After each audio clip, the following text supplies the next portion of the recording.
Portland police have this problem with this guy who used to wear swastikas on mountaintops and collect swastikas memorabilia, and went to whatever Hitler's birthplace or something like this to get married. And his ex-wife turned him in and said his whole house is full of swastikas, and he used to ride around planning genocide of all the people the ride tri met.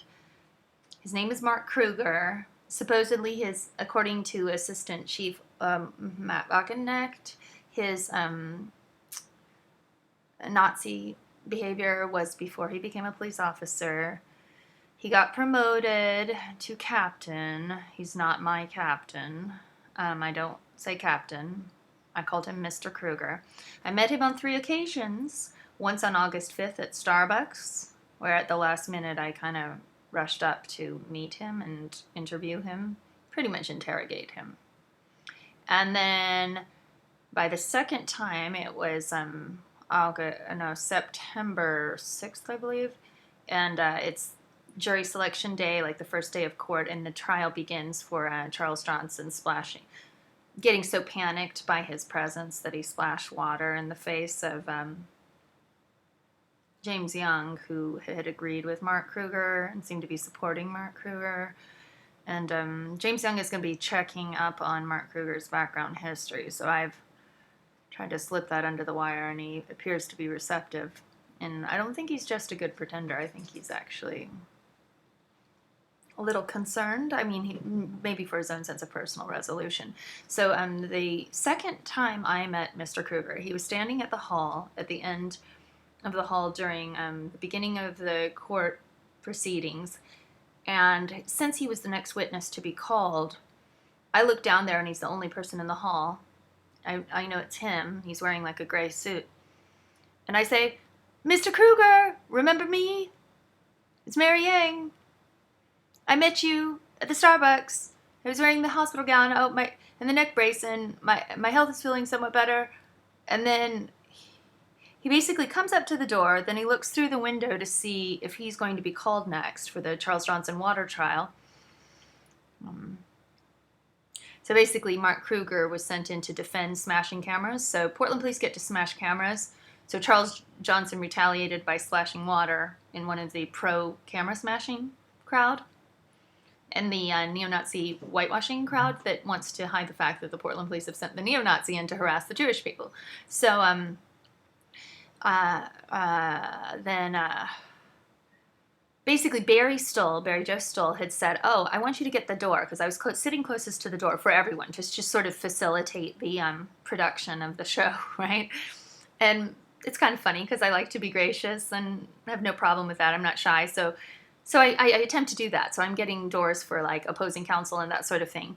And I'm holding the door open as if he's about to enter, which I think at this point I kind of have him confused because he's not sure if he's supposed to go in or out, or if he belongs yet, or if he's been officially called, because I'm clearly not the one who's officially calling him. I've kind of tricked him. So then I say, "Oh, Barry Joe said I should hold the door. I could just stand here like Vanna White." And then he says, really mirthfully, I would say, "You're not talking in your fake British accent," which is like a reference to Alison Waltz's police report when they did the fake sting operation to allege that I had a corkscrew. Then they accused me of having a fake British accent, which I'm like, no, it's the American accent, which is fake, but you don't know that. So it was like a weird way that he let me know that he knows who I am. So he let that be known. And I then responded, "Ich spreche Deutsch zu dir." Pretty loudly enough that as James Young, who is leaving the courtroom, is exiting, he says, "Oh wow, I will." And then basically, somebody asked me something about languages, and I say, "Oh, I've studied." No, I know. I say to Kruger, I say, "Oh, I have a lot of accents, and I've studied a lot of languages, like Swedish," and then I just start listing a laundry list of all these different languages I've studied, and then it also including Swedish, and then James Young rounds around and he says, oh, the Scandinavian languages are very hard. And then I say, well, I traveled there. And when I was there, and then I start talking about, so the point of this recording is not what I said to James Young. That's like a different recording, and I can remember it all very well. But then, okay, so Kruger basically, I kind of hang on to James Young, sort of escort him out of the courtroom, keep Kruger from jumping into his energy, which that's a part of the problem. And James Young is trying to like demolish the CRC. So he's kind of like a hitman for the Portland police because he's a former district attorney from Michigan. So I walk James to the elevator and I don't know what happens to Kruger. So the next day he's got to be there. I'm there earliest first, and I'm going like for like a second bathroom trip without any of my purses or bags or my coat, which I hate being so vulnerable like as a female in public, because people really do treat you differently when you don't wear a trench coat. They treat you kind of like a piece of meat or condescending or like you're 12 years old. So I'm wearing my samurai t-shirt and I'm coming out of the bathroom and I've got like these weird scarves and everything all over and like just to be silly. But it's kind of like childish of me to be dressed like that for court. And Kruger is sitting really close to the door. So he just got there while I was using the bathroom. And I'm singing. For one thing, I'm singing. And then I'm walking down the hallway. And I'm just like, boy, there he is. So I'm like going to talk to him. And I say, so, Kruger, when are we going to finally get a chance to sit down on or off the record? And he says, you need to straighten up. And I said, well, that's an invitation to talk. But I first go, like, ew, like, you're really grumpy or controlling and, like, trying to boss me around. But as he says, you need to straighten up. This is a court. It wasn't the court. It was the lobby outside the court. And I said, well, that was an invitation to talk. So I'm kind of like, you're not answering my question. I asked, when are we going to get to talk? And or like, that wasn't my invitation to talk. And he said, duly noted. So at which point, Mark Kruger has the right to remain silent before my interrogation. There we are. So he took the stand, and I had no further communication with him. And I left about 2/3 through his testimony because I had to go speak at city council. And as I was leaving, I think I did some kind of like halfway Nazi salute to Barry Joe Stull sarcastically, and then said Sieg Heil sarcastically to Constantine Sevier, who's the black attorney for the Independent Police Review, who then has to testify about this whole anti-Nazi action, which James Young, I guess that's the bigger part of the story, or maybe I should talk about the first time I met Mark Kruger. First time I met Mark Kruger, he's at Starbucks, August 5th. He's coming with his drinks. So he's finally got his drinks. He's leaving with his friend. They're both plainclothes that day, and his plainclothes guy has a gun.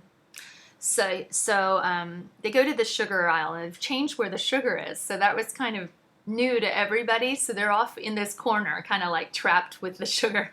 So I both rush up to him and his friend, shake his hand and say, hi, Mark Kruger, I'm Mary Yang, blah, blah, blah, blah. So then I just start giving him a battery of questions that he's just completely not ready for all these questions really fast. And the whole shaking his hand thing, I think, really confused him because he's Mark Kruger and nobody in their right mind will shake their hand. So I think it basically functions as a form of deception, like, oh, you can trust me, I'm your friend, I'm viewing you as an equal human. So it's just a formality, a very unpleasant, haunting, traumatic formality. And so then I say, oh, so what's with all your Nazi stuff and your swastikas? Is it ideological? Like, is it ideological? Do you have an ideology? And he finally is able to say, it's not ideological. And then I said, well, was your ex-wife lying? Or Bob Seaver? No, the next question is, were you a goth? And this is a reference to within Gothic industrial subcultures in the early 2000s. There were some like minority people that wanted to wear swastikas to goth clubs and piss off all the other goths. So This is what I'm referring to, whether or not he knows that about goth industrial subculture. I don't know if they were real neo-Nazis ever. I always thought it was some kind of sarcastic, trying to be mean kind of a thing. I don't know. So anyway, I'm asking him this, like if he was doing it within the context of goth. So I'm asking Mark Kruger, was it a gothic thing? And he's like, not even knowing what I'm saying. So I'm like, was it a punk rock thing? Thinking maybe he'll get what I'm saying, like rock and roll. And then he's just like ignoring me at this point, putting sugar in his coffee. And then his okay, then I say, oh, well, was Bob Seaver, are you saying Bob Seaver's lying, or was your ex-wife lying? When he's like, oh, they have nothing ideological. And then I say, oh, you're just a history buff, which that's his like little alibi for why he liked to dress up like a Nazi.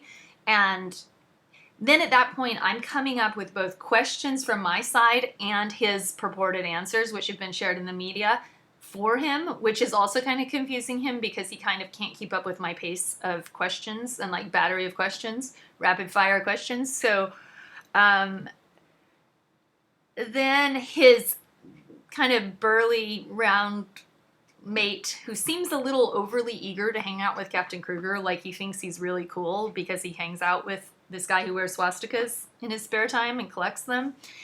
He like pushes in to where I'm standing on this little ledge that gives me like this much in height, which is kind of just strange because I just like, I'm trying to get as much vantage point of seeing him and getting him to answer my questions. So then his friend like pushes into us with his gun. And then at that point I realize they're a little worried about me. So I'm like, you don't have to be afraid of me. You don't have to be afraid of me. And I'm saying it over his friend's head who's like butting in. And then he says, I'm not in any circumstances.